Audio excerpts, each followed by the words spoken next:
So, yeah, I forgot to start recording earlier. So here we go.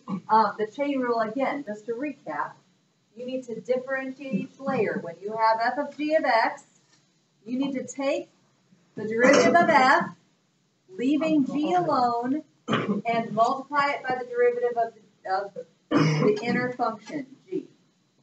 So, we did this one already. We did it a couple times. We did it with the chain rule and without the chain rule. We got the same answer either way. Okay, but y equals 3x plus 2, the quantity squared. The outer function is the quantity squared. We differentiated the quantity squared, bring the 2 down front, subtract 1 from your exponent. Leave the inside the same, and then multiply by the derivative of what's inside.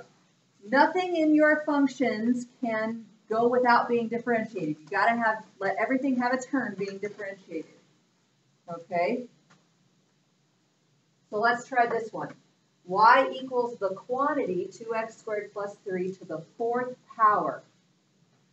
All right, again, I'm gonna write my outer function f with g in it. I'm gonna write f in blue, and g is gonna stay in red, g of x. So what is my outer function?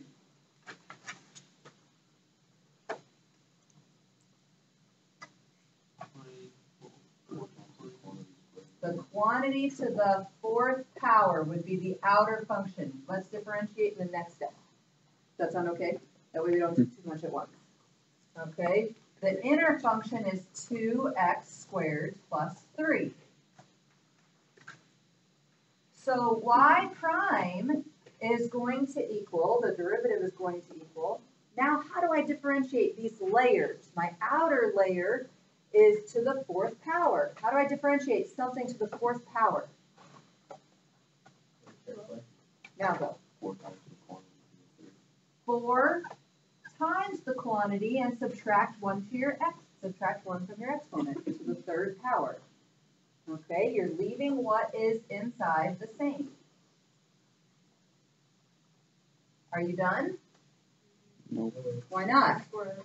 Because you haven't let the red function have a turn being differentiated. So we should probably multiply that by what? Say it again. 4x.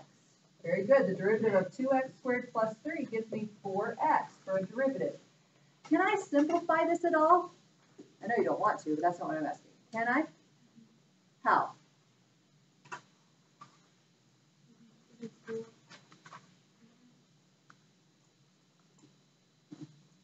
Why not? Why can't you distribute this 4 to everything in the parentheses here? Because of the quantity cubed. You have to do exponents before you do multiplication. However, I have multiple multiplications. Go ahead. So could you multiply the 4 and the 4x? Yes. Yeah. The only way you could distribute anything to the inner parentheses is if you were to actually cube this out, and you can't do that easily. You have to FOIL multiple times. Okay, so, but we can multiply the 4 and the 4x to get 16x.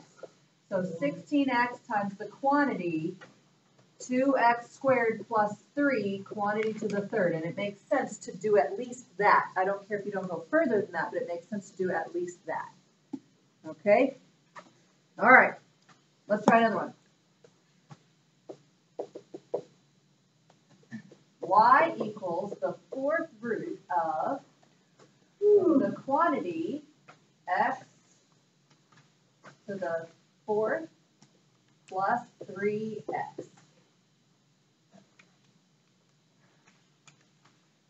So I should probably write my function in layers. F of g of x. What is my outer function here? The positive 1/4 power. Your root is a fractional exponent though. Okay, so the 4th root is the outer function. So quantity to the 1/4 power. So x to the 4th plus 3x, the quantity to the 1/4 power is my function in layers. All right. How do I differentiate this? Get y prime. So I need to differentiate the outer layer first. What's the derivative of something to the 1/4 power?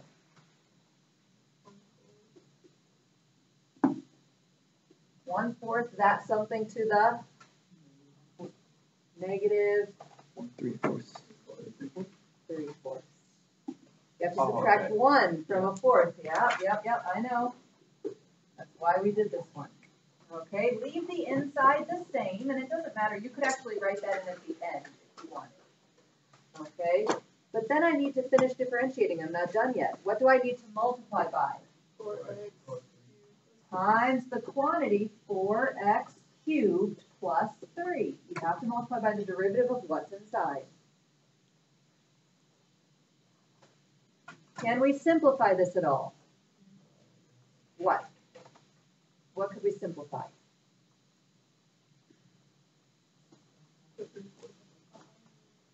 Okay, put your 3/4 power quantity in the denominator. What else can we simplify? What about the 1/4 and the 4x cubed plus 3? Can I multiply them together? Huh?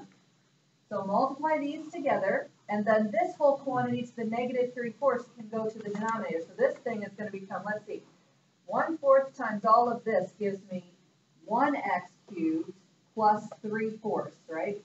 Or 0.75. That could be all over the quantity x to the 4th plus 3x to the negative 3/4.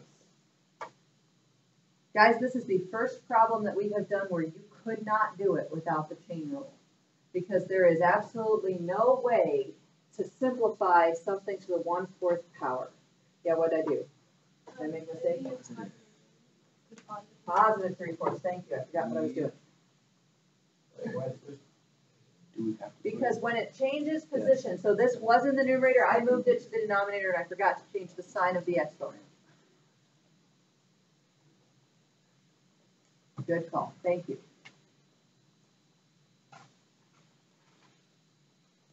You tired of polynomials? And yes, sir. How did we get this? Yeah, how do you get, like, take two different things and make it? I took 1/4 times 4x cubed plus 3 and got the top. X cubed plus 3/4. Do you understand that part or not? Wait, what are the experts? Wait. Okay, I know where they went. Why did they go where they went? Yeah. Okay, so you can multiply the two things that don't have exponents of their own together, right? Like we did back here. We could multiply the 4x and the 4 together to get 16x. Right. Okay, so we can multiply the 1/4 times this whole thing. That's okay. And you distribute. So the 1/4 times 4x cubed gives you x cubed. 1/4 times 3 gives you 3/4. Oh, so you could write like that. Yeah.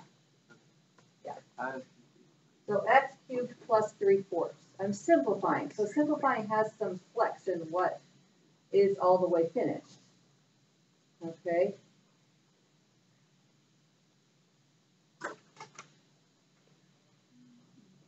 And then I went ahead and moved the thing that was to a negative 3/4 to the denominator as a positive 3/4 exponent. So I just took this thing and put it underneath a fraction bar as a positive 3/4. Does that make sense? And this was multiplied by that, so it got to go on the top. Got it now? Better? Let's try a non-polynomial one. Again, you could not have done this one without the chain rule. You should expect that on your quiz and test in this chapter and following chapters, there will be ones where you'll have to use the chain rule, not optional. Okay, up till now, it's been optional. You actually could have done this 4th power one without the chain rule. Not that any of you want to, but you could have. Okay, but this one also, same thing. Y equals cosine of x, the quantity squared. Now I'll tell you this. in your textbook and in all textbooks, and everybody that writes cosine of x, the quantity squared, probably would choose to write it as cosine squared x. But it means cosine of x, the quantity squared. And I wanted to write it that way so that you remember this. Okay, but these two are the same. So if you see a trig function squared or a trig function to a power, it's the same thing as that whole quantity to that power. Okay? This is much more blatant as to what the outer function is. This one looks more confusing. Yes, sir. What about the ones where they have cosine and then just the x in parentheses with square? Okay, so like this. Correct. That's different. That's different. We'll do that one in a minute. We'll make that one the next problem. Okay? I might be squishing it a little bit there. So we'll go cosine of x squared, the quantity. And we'll do that one next. Because we don't get the same thing. But how does it change? Okay, so there's my original. It's the same as this. I should write my outer function and inner function. What's my outer function? Quantity squared. Very good. Or something squared.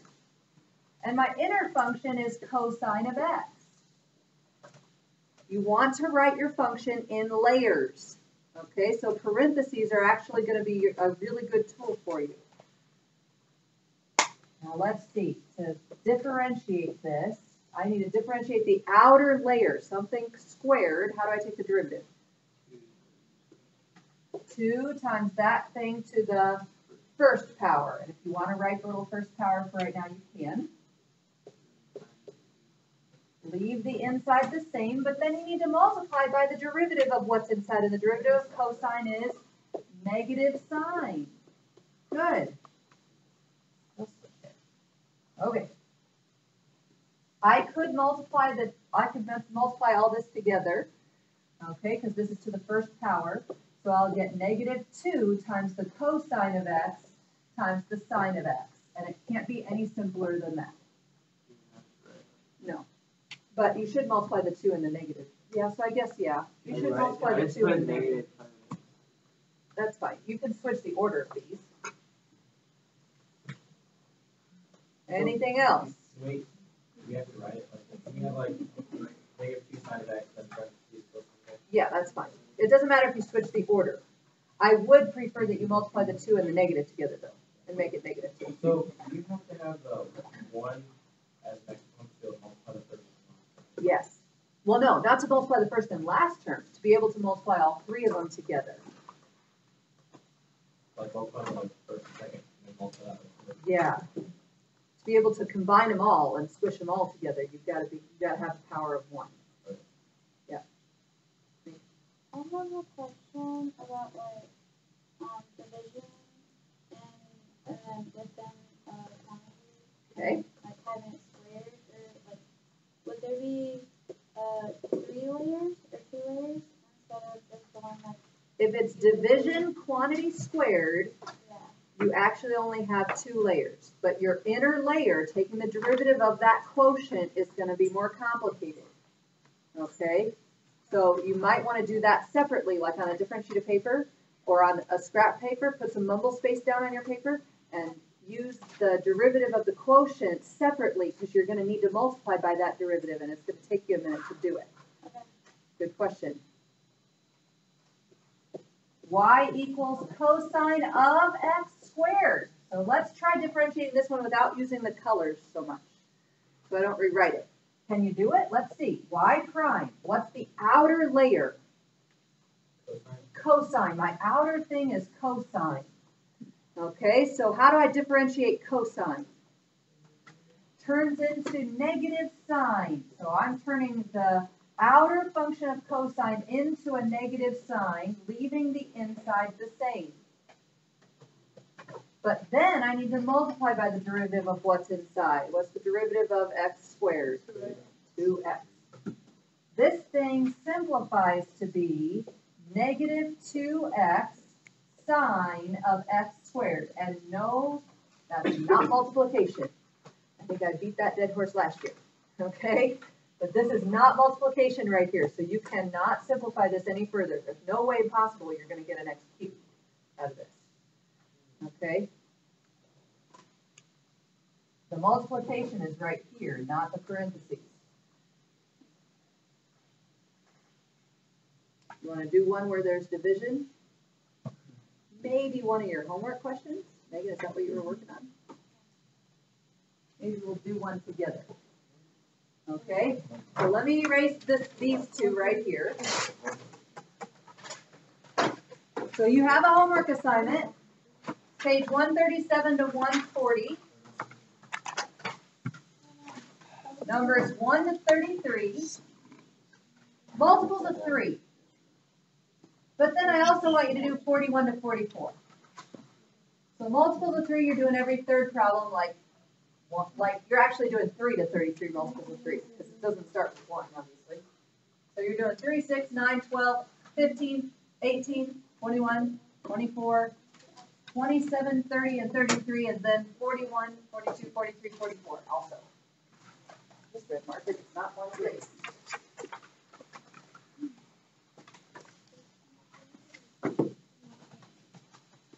All right.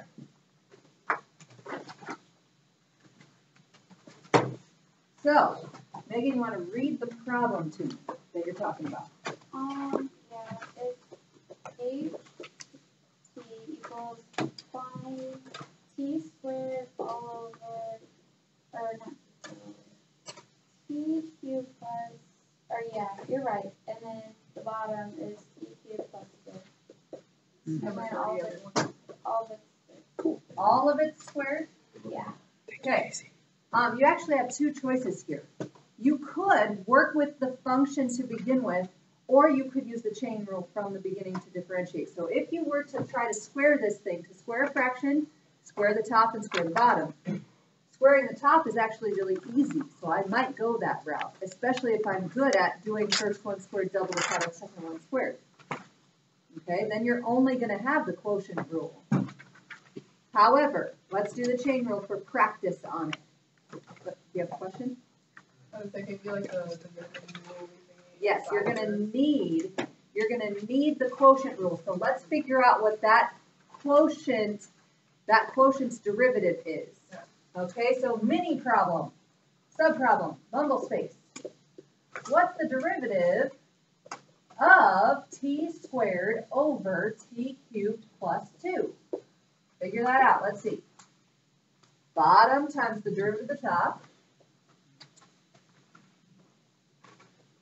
Derivative of the top would be 2t minus the top times the derivative of the bottom, which is 3t to the second, all over the bottom squared. OD high minus high D whole over whole. And that is now on film. That's awesome. Okay. Here you go. So t cubed plus 2 times 2t is going to give me 2t to the 4th plus 4t minus t squared times 3t squared is going to give me 3t to the 4th, right? And that's all over t cubed plus 2, the quantity squared. Can you simplify the top? You can simplify the top a little bit too. Negative t to the 4th plus 4t all over t cubed plus 2, the quantity squared. I'm not going to multiply the bottom out just yet, no, and you'll see why in a second. You might see why in a second. Let's put it that way. So, well, I'm not differentiating this. This is the derivative of what is inside. So when I'm doing the chain rule, I'm going to take some space from over here. On this function, quantity squared,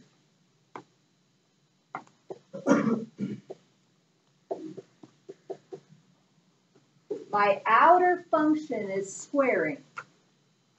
So to differentiate the outer function, you're going to have 2 times the inner function to the first power.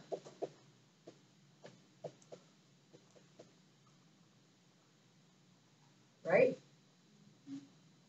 But then you need to multiply by the derivative of what's inside,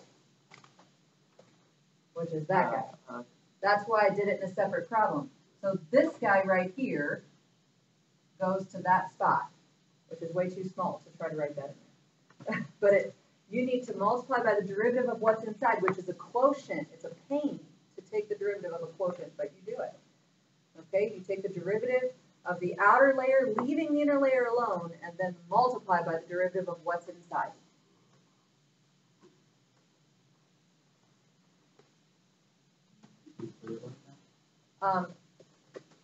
That from there on it's simplifying. Okay, so let's do that together. Let's do it. I'm going to write it in blue so that it looks really different. So 2 times the quantity t squared over t cubed plus 2 times negative t to the 4th plus 4t all over t cubed plus 2, the quantity squared. How do you multiply fractions? Multiply the tops and multiply the bottoms. You multiply straight across, right?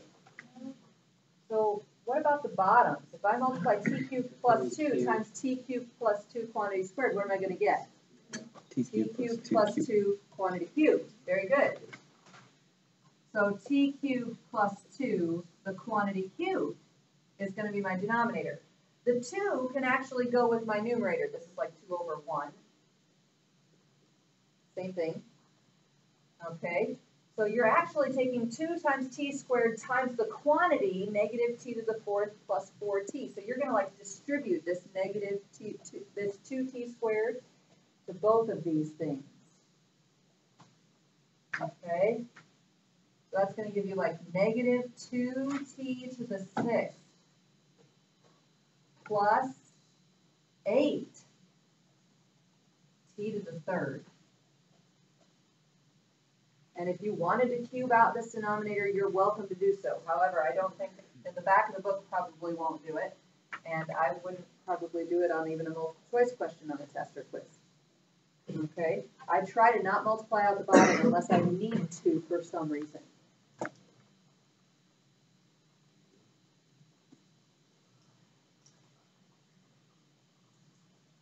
So this was like a subproblem of that problem. It's a lot of work, but you can do it.